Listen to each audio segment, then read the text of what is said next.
नमस्कार, आप देख रहे हैं न्यूज वन इंडिया। मैं हूं आपके साथ कीर्ति बिंदल और बुलेटिन का आगाज बड़ी खबर के साथ करेंगे। लखनऊ से 21 जून को मनाया जाएगा अंतर्राष्ट्रीय योग दिवस और अमृत सरोवर पर होगा योग दिवस का कार्यक्रम।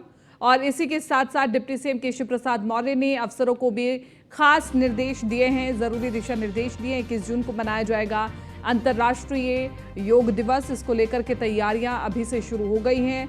अमृत सरोवरों पर होगा योग दिवस का कार्यक्रम। इसी के साथ साथ डिप्टी सीएम केशव प्रसाद मौर्य ने अफसरों को दिशा निर्देश भी दे दिए हैं। ग्रामीण महिला समूह और मनरेगा श्रमिक भी योग करेंगे।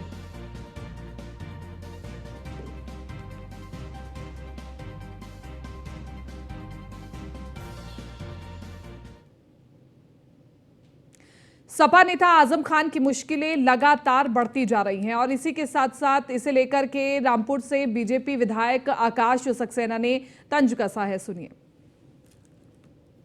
काफ़ी सारे मुकदमों पर चार्ज फ्रेम हो चुके हैं और कई मुकदमे पासपोर्ट है, पैन कार्ड है, बर्थ सर्टिफिकेट है और इसके अलावा ऐसे कई मुकदमे हैं जो कि लगभग 2-3 महीनों के अंदर, 4 महीनों के अंदर हमें उम्मीद है कि पूरा निपटने के अंदर है और हमें पूरा विश्वास है न्यायपालिका पर कि नहीं कोई ऐसा मुकदमा जो बहुत सीरियस हो जिसमें आजम खान जेल जा सकते हो। आजम के ऊपर अगर देखा जाए तो birth certificate, passport, pan card ये अपने आप में एक बहुत गंभीर मुकदमे है। क्या ये तीनों फर्जी थे? बिल्कुल, इसमें ये साबित हो चुका है कि आजम के बेटे ने 2 बर्थ सर्टिफिकेट। कहाँ साबित हुआ, किस कोर्ट में? ये निचली कोर्ट में इस पे पूरा वो चल रहा है इस पे और इसी के आधार पर हाई कोर्ट ने अब्दुल्ला आजम की विधायकी को समाप्त किया। इसकी सुनवाई कब है? अब अगली तारीख परसों 30 तारीख है और मुझे पूरी उम्मीद है कि इसमें जल्द से जल्द सत्य। इधर फतेहपुर में छत्तीसगढ़ के मुख्यमंत्री भूपेश बघेल ने केंद्र सरकार पर हमला बोला है। उन्होंने आगामी लोकसभा चुनाव को लेकर के नीतीश कुमार की विपक्ष को एकजुट करने की पहल की सीएम भूपेश बघेल ने सराहना की है। उन्होंने कहा कि केंद्र की मोदी सरकार के काम से जनता संतुष्ट हो रही है। उसी का नतीजा है कि कर्नाटक में कांग्रेस पूर्ण बहुमत से सरकार में आई है। ये संदेश जनता वर्तमान सरकार से केंद्र में जो बैठी हुई सरकार से उसकी है, वो परिवर्तन चाहते हैं और उसी परिवर्तन के भावना को ध्यान में रखते हुए सारे विपक्षी दल जी से ये है। गाजियाबाद में पहलवानों के समर्थन में बैठे भाकियों के राष्ट्रीय प्रवक्ता राकेश टिकैत ने कहा कि दिल्ली पुलिस खिलाड़ियों की रिहाई करे या हमें गिरफ्तार करे। वे बच्चे जेल में बंद हैं, आप हमको भी जेल लेकर चलो। ये निर्णय हमने लिया है। तो आप गिरफ्तारी देंगे? हाँ, गिरफ्तारी देंगे। कोई ले ला, यूपी ले ले, दिल्ली ले ले। तो आप दिल्ली की तरफ जाएंगे तभी गिरफ्तारी होगी? नहीं, यहीं बैठे ना, ले लो ना। निर्णय लिया है कि वे बच्चे जेल में बंद हैं, आप हमको भी जेल लेकर चलो। वाराणसी के बाद अयोध्या में भी रेलवे विभाग की रडार पर आया सनबीम स्कूल। रेलवे इंटेलिजेंस के अफसरों ने रेलवे लाइन के किनारे बने स्कूल का सर्वे किया और वाराणसी सिटी एरिया में बने सनबीम स्कूल के खिलाफ रेलवे ने पहले ही कार्रवाई की थी। तो ये बड़ी खबर हम आपको बता रहे, सूत्रों के हवाले से बड़ी खबर है। रेलवे इंटेलिजेंस के अफसरों ने वाराणसी सिटी एरिया में बने सनबीम स्कूल के खिलाफ रेलवे ने पहले ही कार्रवाई की थी। वाराणसी के बाद अयोध्या में भी रेलवे विभाग की रडार पर आया है सनबीम स्कूल और रेलवे इंटेलिजेंस के अफसरों ने रेलवे लाइन के किनारे बने स्कूल का सर्वे भी किया था और वाराणसी सिटी एरिया में बने सनबीम स्कूल के खिलाफ पहले ही रेलवे ने कार्रवाई की थी।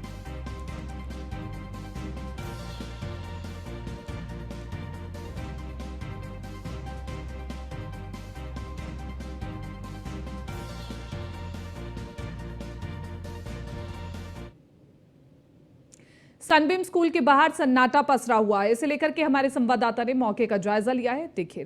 सनबीम स्कूल में बिटिया की मौत के बाद अयोध्या की आवाम उग्र हो चुकी है। कैंडल मार्च के माध्यम से सरकार और पुलिस प्रशासन से उम्मीद कर रही है बिटिया के परिजनों को न्याय मिले और आखिरकार क्या कारण थे, उन कारणों से पर्दा उठ सके। किस लिए आप कैंडल मार्च कर रही हैं? क्योंकि मेरी बेटी को इंसाफ चाहिए। क्या आपको लगता है क्या हुई है घटना? आप लोग सब लोग कल से देख रहे हैं कि हमारी बच्ची 3 दिन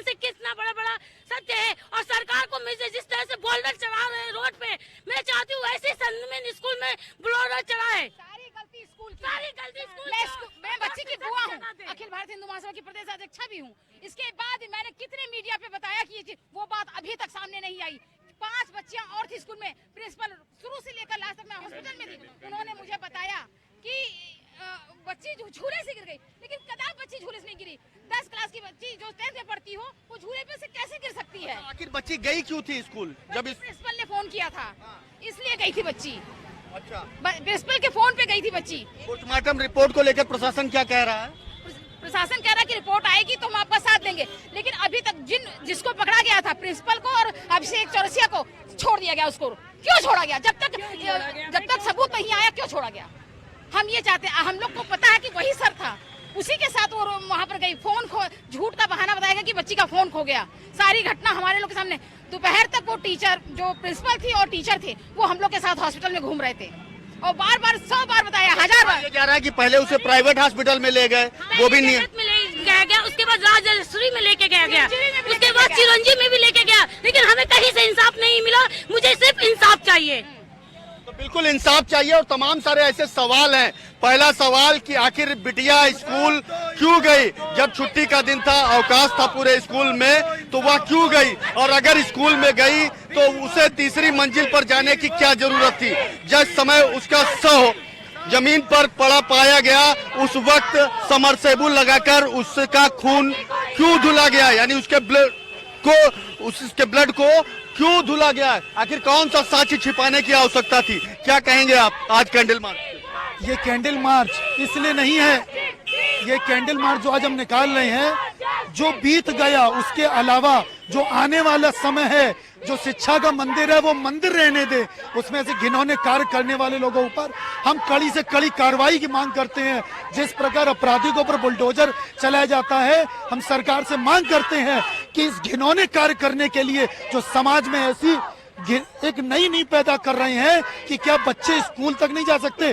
अगर शिक्षा के मंदिर में भी अगर वो सुरक्षित नहीं होंगे तो हमारे देश, हमारे बच्चे कैसे आगे बढ़ेंगे? हम मांग करते हैं। अब मुकदमा तो लिखा गया है। मुकदमा जहां तक अभी तक की जानकारी है कि मुकदमा तीनों के ऊपर लिख दिया गया है। प्रबंधक ब्रजेश यादव के ऊपर, प्रिंसिपल रश्मि भाटिया के ऊपर और स्पोर्ट टीचर अभिषेक कनौजिया के ऊपर। लेकिन अभी तक पोस्टमार्टम रिपोर्ट क्लियर नहीं की गई है, जिसमें संभवतः गैंग रेप की पुष्टि हो चुकी है। लेकिन गैंग रेप और ऊपर से फिर बच्ची को मार देना, ये क्या है? ये क्या कहती है आज की ये ऐसी नस्ल को? तो ऐसा जवाब देना चाहिए कि वो आने वाली पीढ़ियां सोच भी नहीं सके। खास करके ऐसा व्यक्ति, ऐसा प्रबंधक जिसके पहले भी चरित्र आपके चैनल ने भी दिखाया, उसका चरित्र पहले से ही दागदार रहा है, जिसके अपनी बीबी ने भी उसके लिए मुकदमा दर्ज करा के रखा है। उसकी कॉलोनी में आप पूछ लीजिए, कहीं भी आप पूछ लीजिए, उसका घिनौना चेहरा हमेशा आपको नजर आता रहेगा। और यही कारण है इस आक्रोश का, क्योंकि ब्रजेश यादव जो स्कूल का प्रबंधक है, उसके ऊपर सिर्फ पहली बार नहीं, इससे पहले भी साल 2016 और 17 में कई आरोप लगे थे, जिसमें कहा गया था कि शिक्षिकाओं के साथ अश्लीलता करता है, छात्राओं के साथ अश्लीलता करता है।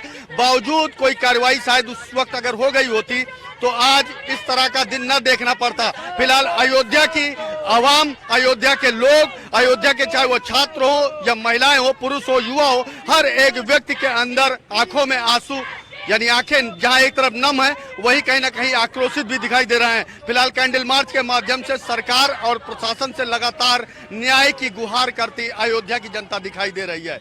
सहयोगी रजा के साथ Raghavendra Shukla, news 1 India, Ayodhya. Sunbeam तो देखिए, सनबीम स्कूल के बाहर सन्नाटा पसरा हुआ है और इसे लेकर के हमारे संवाददाता ने वहां जाकर के जायजा लिया है। आपको रिपोर्ट दिखाते हैं। एक जिम्मेदार चैनल होने के नाते तमाम सारे जो गंभीर आरोप लगे हैं सनबीम स्कूल के प्रबंधक ब्रजेश यादव के ऊपर और उनके स्टाफ के ऊपर, हम उसकी पड़ताल और इनका जवाब समझने के लिए इनके घर पहुंचे।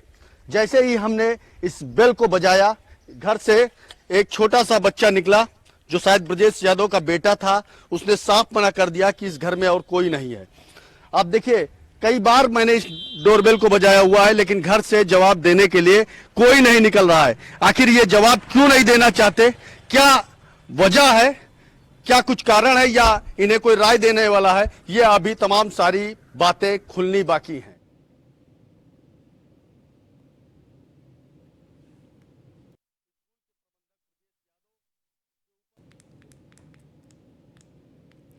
और अयोध्या के सनबीम स्कूल में छात्रा की मौत के मामले में फरार प्रिंसिपल रश्मि भाटिया का ऑडियो भी वायरल हो रहा है और ऑडियो में प्रिंसिपल रश्मि भाटिया ड्राइवर से क्या कुछ कह रही है आपको सुनवाते हैं।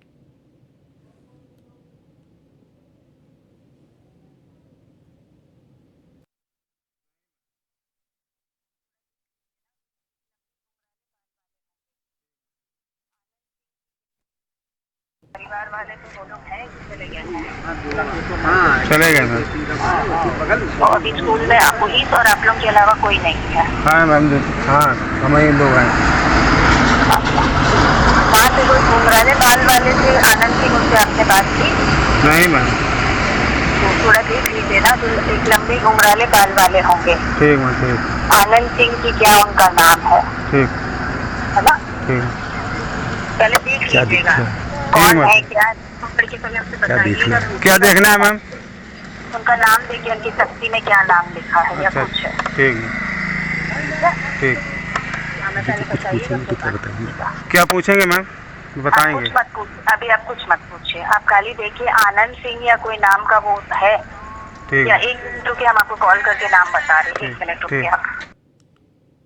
जौनपुर से अगली खबर आपको बता रहे हैं। न्यूज़ 1 इंडिया की खबर का दमदार असर देखने को मिला है। तिलकधारी महाविद्यालय ने खबर का संज्ञान लिया है और इसी के साथ साथ न्यूज़ 1 इंडिया की खबर का ये दमदार असर हुआ है। महाविद्यालय के प्रोफेसर प्रदीप सिंह को कार्यमुक्त किया गया है। प्रबंध समिति की बैठक में कार्यमुक्त करने का फैसला लिया गया है। इसी के साथ साथ प्रोफेसर का छात्रा के साथ अश्लील बात करने का वीडियो वायरल हुआ था और न्यूज़ 1 इंडिया ने इस वीडियो को प्रमुखता से दिखाया था।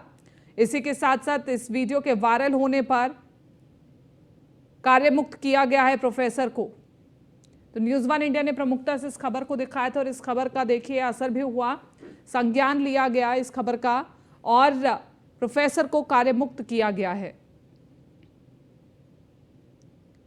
तो जौनपुर से एक वीडियो वायरल हो रही थी जिसमें प्रोफेसर छात्रा से अश्लील बात करते हुए दिखाई दे रहा था और इसी के साथ साथ छात्रा ने चुपके से इसका वीडियो बना लिया था और वीडियो बना करके वायरल ये वीडियो हो गया था। उसके बाद हमने इस खबर को प्रमुखता से दिखाया और इस खबर का असर भी हुआ, प्रोफेसर को कार्यमुक्त कर दिया गया है।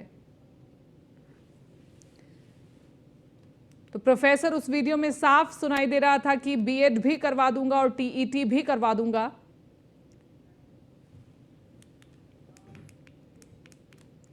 खेलो इंडिया खेलों के दमदार महोत्सव के बाद जो तस्वीरें निकल करके सामने आई हैं वो लगातार हमने आपको दिखाई और खेलो इंडिया खेलों के तहत पूरे देश में जिस प्रकार की तस्वीरें सामने आई हैं, खेल प्रतियोगिता की तस्वीरें सामने आई हैं, वो बहुत महत्वपूर्ण हैं। जिसके चलते गोरखपुर जिले में भी रोइंग प्रतियोगिता रामगढ़ ताल झील में किया जा रहा है और आपको बता दें कि रोइंग प्रतियोगिता का आज दूसरा दिन है और दूसरे दिन भी केरल और मद्रास के खिलाड़ी अपनी अपनी प्रतिभा को दिखा रहे हैं।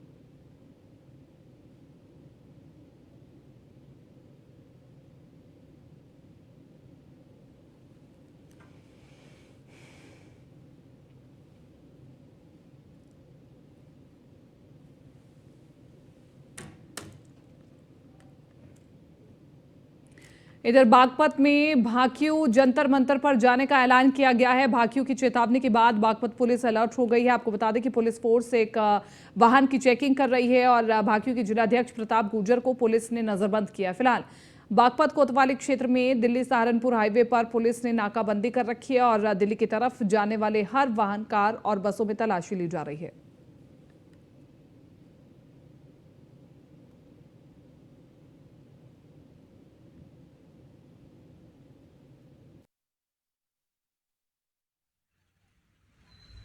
प्रोग्राम है प्रोग्राम था, लेकिन वो वहाँ दिल्ली में जाने नहीं दे, तो इसलिए हम यूपी के किसान और खातों में छोड़ने से यूपी गेट में गाजीपुर कोर्ट में जाएंगे, वहाँ हमारी पंचायत होगी। इसमें जो फैसला लिया जा रहा है सब तय करेंगे वो। किस मामले को लेकर पंचायत में? ये तो पहले चल रहा हो, पहलवानों को प्रोग्राम है।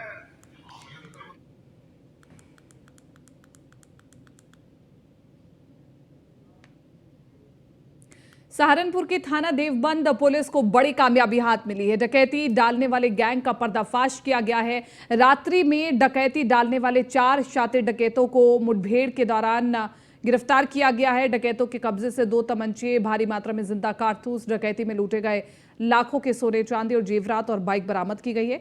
पिछले 1 माह से मेरठ, मुजफ्फरनगर, शामली और सहारनपुर में डकैती की घटनाओं को अंजाम दे रहे थे डकैत।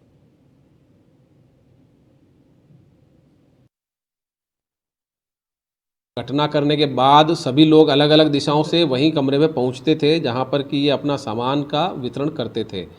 जो इन्होंने घरेलू सामान भी कुछ चोरी किया था, जैसे कि गैस सिलेंडर चोरी किया इन्होंने मेरठ से, इन्वर्टर चोरी किया देवबंद से, एलईडी टीवी चोरी किया था इन्होंने, लूटा था थाना भवन से, वो भी ले जाकर इन्होंने वहाँ कमरे में रखा और उसको कमरे में इस्तेमाल करने लगे अपने। तो वहाँ से पुलिस ने जब सूचना मिली तो इनके पीछे पुलिस लगी थी और इस पर ये घटना का अनावरण किया और इनसे जो अन्य साथी फरार हैं उनकी भी शीघ्र ही गिरफ्तारी की जाएगी।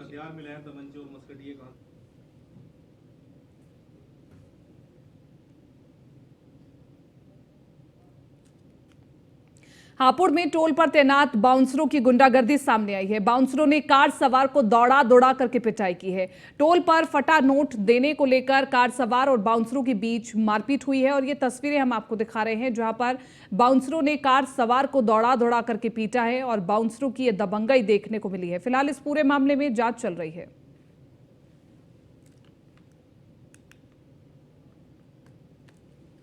अलीगढ़ के खैर थाना इलाके के तहसील के पास ट्रैक्टर और ऑटो के बीच भीषण टक्कर हुई। हादसे में ट्रैक्टर ने ऑटो सवार को रौंद दिया।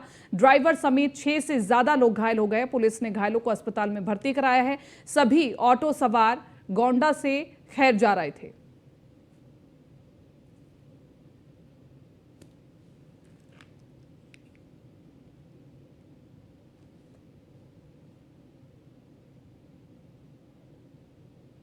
और बिजनौर से अगली खबर आपको बता रहे हैं। बाघ आरक्षित वन रेंज में मिला गुलदार का शव। गुलदार के शव के पास बाघ के मिले पगचिन्ह। गुलदार को बाघ ने निशाना बनाने का अंदेशा जताया है और वन विभाग ने गुलदार को पोस्टमार्टम के लिए भेजा है। इधर थाना रेहड़ के आमनगढ़ टाइगर रिजर्व रेंज का यह पूरा मामला है। तस्वीरें आपको दिखा रहे हैं। गुलदार को बाघ ने निशाना बनाने का ये अंदेशा मिल रहा है। हालांकि अभी इस पूरे मामले में भी जांच होगी।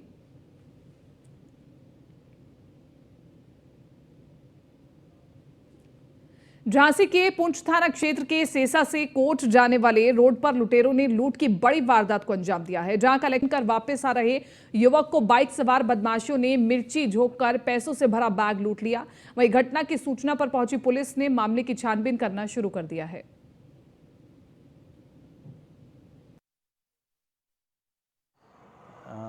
झांसी जनपद में थाना पूंछ क्षेत्र अंतर्गत शाम को एक घटना हुआ है जिसमें एक व्यक्ति जो कोंच क्षेत्र है जो जालौन में पड़ता है, जालौन जनपद में, वहाँ से एक व्यक्ति से अपना पूरा कलेक्शन का पैसा लेकर हमारा झांसी बॉर्डर एंटर किया है। एंटर करने के पश्चात इनको रास्ता पूछने के बहाने से एक मोटरसाइकिल से जो आए हुए व्यक्ति लोग रोके थे। रोकने के बाद इनको रास्ता पूछते पूछते इनका आंख में मिर्ची डाल दिया। मिर्ची डाल के इनको जो पीछे बैग टांग के ले आए थे उस बैग को लेके फरार हो गए थे। व्यक्ति से पूछते में ये पता चल गया कि उस बैग में लगभग 19 लाख का बताया जा रहा है। अभी घटनास्थल पे मैं और डीएजी रेंज महोदय भी विजिट कर चुके हैं। वादी से भी पूछताछ हो रही है, कहाँ से कितना पैसा निकाला है और ये सब चीज़ें छानबीन की जा रही है। इस घटना को खुलासा करने के लिए 3 अलग अलग टीम बनाई गई है। कुछ चीज़ें विरोधाभासी बातें बोली जा रही है, बट हम मान के जा रहे हैं कि ये जो घटना है हम खुलासा करने के लिए पूरा। फिलहाल इस बुलेटिन में मेरे साथ इतना ही। दीजिए इजाजत, नमस्कार।